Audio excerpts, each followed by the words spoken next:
안녕하십니까? 네. 굉장히 안타까운 소식이죠, 사실은요. 뭐 창단 이래 첫 내한 무대를 선보일 예정이었던 이 보스턴 심포니. 네.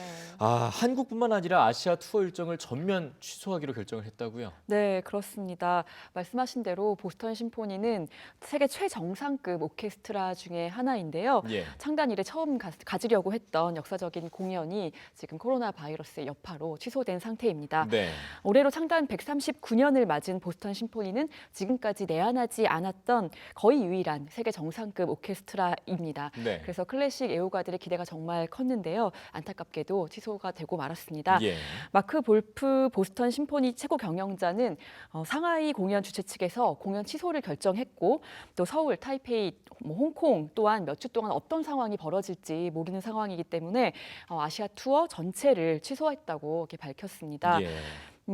보스턴 심포니는 좀 그 내한이 전에도 한번 예정되어 있었던 적이 있었는데요.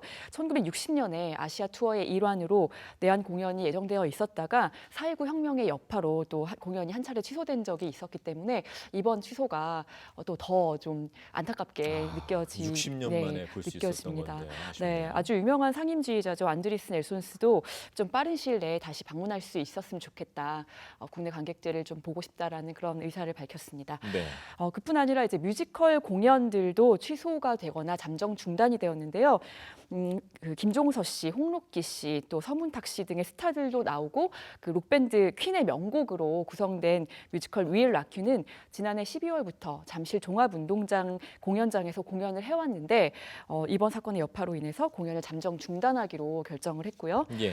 그리고 육군 창작 뮤지컬 기환 또한 2월 그 경기 공연을 모두 취소했습니다. 네. 공연예술통합전산망에 따르면 1월 27일부터 2월 1일까지 서울 지역 뮤지컬 예매율이 전주 같은 기간에 비해서 그 63.4%였다가 57.1%까지 떨어졌다라는 그런 통계를 보였습니다. 예. 뭐 설 연휴 이후기 때문에 그런 것도 있겠지만 아무래도 코로나 바이러스의 여파가 큰 것 같습니다. 네. 또 대형 공연장인 세종문화회관이나 예술전당 등 큰 공연장들에서는 지금 방역에 총력을 기울이고 있고 손세정제도 이제 곳곳에 비치하는 등 굉장히 여기에 이제 앞서서 대처하려는 그런 모습을 보이는데요. 네. 세종문화회관은 공연일 기준 1월 29일부터 2월 9일까지 세종문화 티켓을 통해서 예매한 전체 공연의 공연이나 전시의 환불 수수료를 전액 면제하고 당일 취소도 가능하게 한다고 밝혔습니다. 예.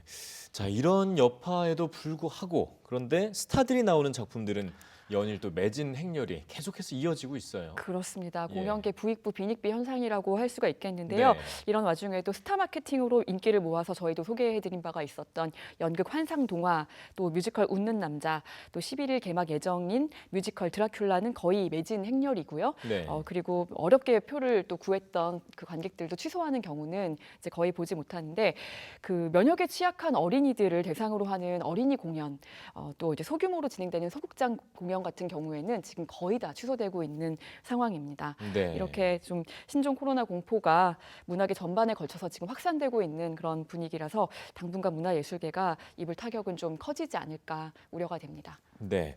자, 이런 불안한 어떤 환경들이라고 해야 될까요? 이거를 마치 비슷한 내용으로 예측한 그런 내용들이 담긴 영화. 최근 재조명을 받고 있다고요. 네, 그렇습니다. 먼저 김성수 감독의 한국 영화 감기가 있는데요. 네. 2013년 작품입니다.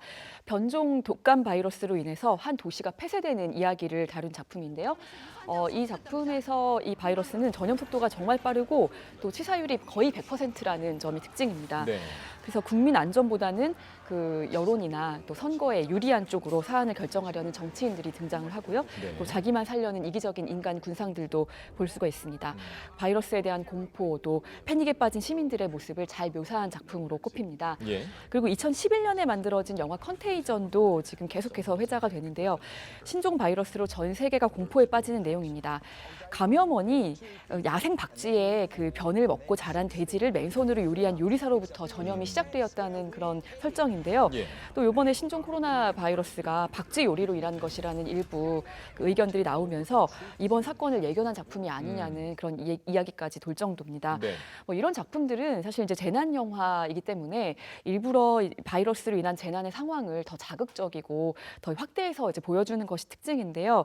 뭐 또 영화에는 또 시민들이 좀 가짜 뉴스라고 해야 될까요? 이제 막 무분별하게 퍼지고 있는 그런 그 루머들에 이렇게 영향을 많이 받는 모습을 보이는데 의료 전문가들의 말을 빌리면 코로나 바이러스가 이제 확산 속도는 매우 빠르지만 지나친 공포심을 갖기보다는 적절한 예방과 함께 차분히 대처하는 것이 더 필요하다라고 이야기합니다. 맞습니다. 뭐 이럴 때일수록 우리에게 정말 필요한 건 검증된 확실한 정보와 그리고 네. 철저한 예방뿐이라는 걸 우리가 다시 한번 좀 꼭 기억해야 될 것 같습니다. 네. 오늘 말씀 잘 들었습니다. 고맙습니다. 감사합니다. 네.